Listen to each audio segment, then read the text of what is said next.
Hello दोस्तों, आज के इस वीडियो में 3 महत्वपूर्ण प्रश्न बताने जा रहा हूं, जो इस प्रकार के प्रश्न group D, NTPC, ALP, SSC, bank एवं अन्य सभी परीक्षा में पूछे जाते हैं। तो वीडियो को अंत तक जरूर देखिएगा, बहुत ही मजा आने वाला। तो चलिए प्रश्न की ओर चलते हैं। देखिए प्रश्न है, यदि दो समांतर रेखाओं को प्रतिच्छेदित करने वाली एक तिर्यक रेखा एक ही ओर स्थित दो अंतःकोणों का अनुपात 3 और 7 है, तो इन दोनों अंतःकोणों के मापों का धनात्मक अंतर ज्ञात कीजिए। ध्यान से समझिए, क्या करा है, दो समांतर रेखा, तो ये समांतर रेखा खींच लेते हैं। ठीक, एक तिर्यक छेदी रेखा है, ये तिर्यक छेदी रेखा हो जाएगा। अब करा है एक ही ओर स्थित दो अंतःकोण, तो एक ही ओर स्थित मान लेते हैं। ये कोण, ये पहला कोण और ये कोण, ये कोण हो गया दूसरा, ये पहला कोण और ये दूसरा कोण। इस दोनों का अनुपात ये 3 और 7 है। तो हम जानते हैं जब तिर्यक छेदी रेखा रहता है, यानी दो समांतर रेखाओं के बीच एक तिर्यक छेदी रहता है और दोनों एक ही ओर के अंतःकोण, जैसे ये कोण और ये कोण एक ही ओर के अंतःकोण है, तो दोनों को जोड़ेंगे तो 180 डिग्री होगा। दोनों कोणों को जोड़ेंगे तो 180 डिग्री होगा। और इस दोनों कोणों का अंतःकोण का अनुपात जो है ये दिया गया है, और ये जो है दोनों कोण का योग 180 डिग्री है। तो इस दोनों अनुपात को जोड़ के भाग दीजिए। 3 और 7 कितना, 10, 10 से भाग दीजिए। हमें क्या निकालना है, देखिए अंतःकोणों के मापों का अंतर निकालना है, यानी घटाव करना है। तो 7 में से 3 घटा लीजिए, 4। जो निकालना है उससे गुना कर दीजिए। तो इस अंतर निकालना है ना दोनों कोण का, तो अंतर से गुना कर दीजिए। देखिए 0 से 0 कट जाएगा, 18 चौक 72, यानी दोनों अंतःकोणों का अंतर जो होगा वह 72 डिग्री होगा। ये आपका सी आंसर होगा। चलिए अगले प्रश्न की ओर चलते हैं। 45 रुपया प्रति किलोग्राम वाली चीनी को 52 रुपया प्रति किलोग्राम वाली चीनी के साथ किस अनुपात में मिलाया जाना चाहिए कि मिश्रण को 55 रुपया 20 पैसे प्रति किलोग्राम पर बेचने पर 15% का लाभ हो। ध्यान से समझिए, एक जो है सस्ती मूल्य वाला यानी 45 रुपया प्रति किलोग्राम चीनी का मूल्य है, और एक जो है 52 रुपया प्रति किलोग्राम चीनी का मूल्य है। इसे किस अनुपात में मिलाया जाना चाहिए कि इस मूल्य पर बेचने पर 15% का लाभ हो। तो ये देखिए, ये जो है 45 रुपया, ये क्या है, क्रय मूल्य है, यानी कॉस्ट प्राइस। ये क्या है, कॉस्ट प्राइस, क्रय मूल्य है। और ये क्या है, विक्रय मूल्य। तो ये मिश्रित मूल्य है, तो यहाँ पर भी क्या होगा, क्रय मूल्य ही होगा। यहाँ पर जो भी लिखेंगे, यहाँ पर जो भी लिखेंगे क्रय मूल्य लिखेंगे। ठीक, तो यहाँ पर क्रय मूल्य लिखने के लिए, ठीक, इसे कॉस्ट प्राइस बनाना होगा। तो देखिए ये 55.20 ये क्या है, सेलिंग प्राइस। तो यहाँ पर भी सेलिंग प्राइस होना चाहिए। ठीक, और जो निकालना है हमें कॉस्ट प्राइस, तो कॉस्ट प्राइस यहाँ पर लिखेंगे। तो यहाँ पर कॉस्ट प्राइस यहाँ पर मान लेते हैं 100 रुपया। ठीक, अब देखिए 100 में 15 जोड़ेंगे तो 115 हो जाएगा। 115 इस मूल्य के बराबर हो जाएगा, यानी सेलिंग प्राइस हो जाएगा। तो 115 से भाग देना है। हमें क्या निकालना है, कॉस्ट प्राइस। तो कॉस्ट प्राइस कितना माने हैं चीनी का, 100। तो 100 से क्या करना होगा, गुना कर दीजिए। ये दशमलव हटेगा, 2 अंक पीछे है तो 2 जीरो नीचे में आएगा। देखिए 2 जीरो ये कट जाएगा। 5 से काटिए, 5 दूना 10, 5 तिया 15, 23। 5 से 5 एकान 5, 5 एकान 5, 0, 5 चौका 20।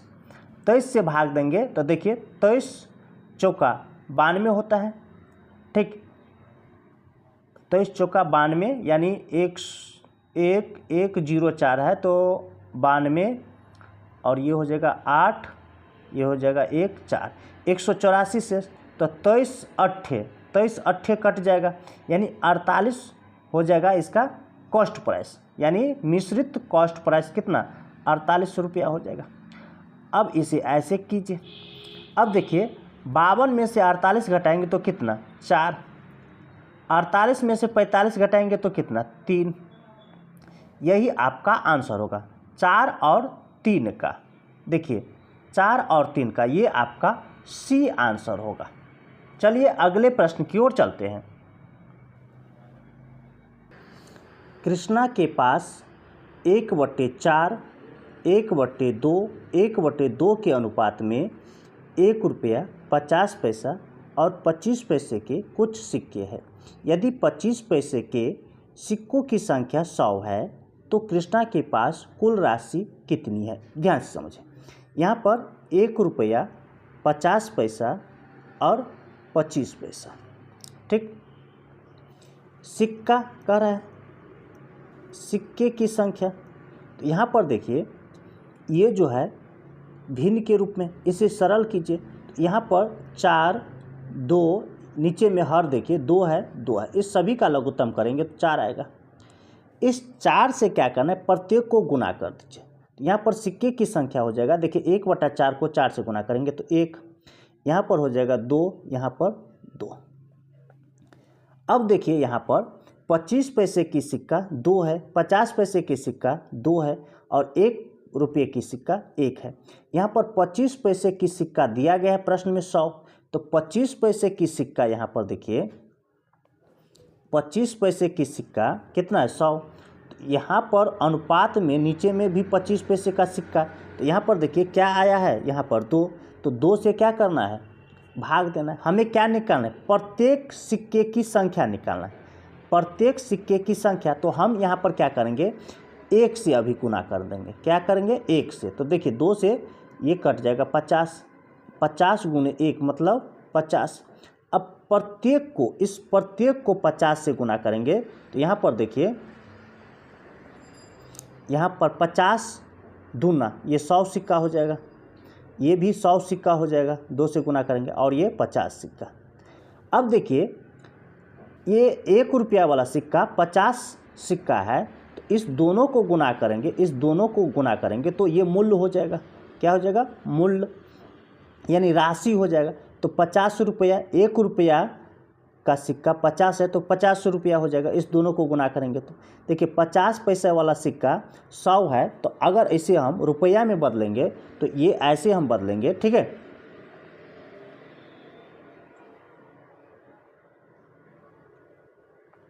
यहाँ पर देखिए रुपया में बदलेंगे तो 50, ये 50 पैसा है तो इसे रुपया में बदलेंगे तो 100 से क्या करना होगा, भाग देना होगा। और यहाँ पर सिक्का की संख्या कितना, 100, तो 100 से गुना करेंगे, ये 100 कट जाएगा, यानी 50 रुपया हो गया। ये भी देखिए ये 25 पैसा है तो 25 पैसा को रुपया में बदलेंगे तो 100 से क्या करना होगा, भाग देना होगा। और सिक्कों की संख्या कितना है, 100, तो 100 से क्या करना होगा, गुना करना होगा, ठीक है। ये 100 कट जाएगा तो ये कितना, 25 रुपया हो जाएगा। यहाँ पर क्या कह रहा है, कुल राशि, तो कुल राशि इस तीनों को जोड़ दीजिए, इस तीनों को आपस में जोड़ दीजिए, ठीक। तो ये देखिए 50 और 50 100 और 100 में 25 जोड़ेंगे तो कितना, 125 रुपया टोटल हो जाएगा। यही आपका आंसर होगा, ये सी आंसर होगा, ये सी आंसर होगा। इसी तरह का ट्रिक पाने के लिए हमारे चैनल को सब्सक्राइब कीजिए, लाइक कीजिए और अपने दोस्तों के साथ शेयर जरूर कीजिए। फिर मिलते हैं अगली वीडियो में, तब तक के लिए धन्यवाद।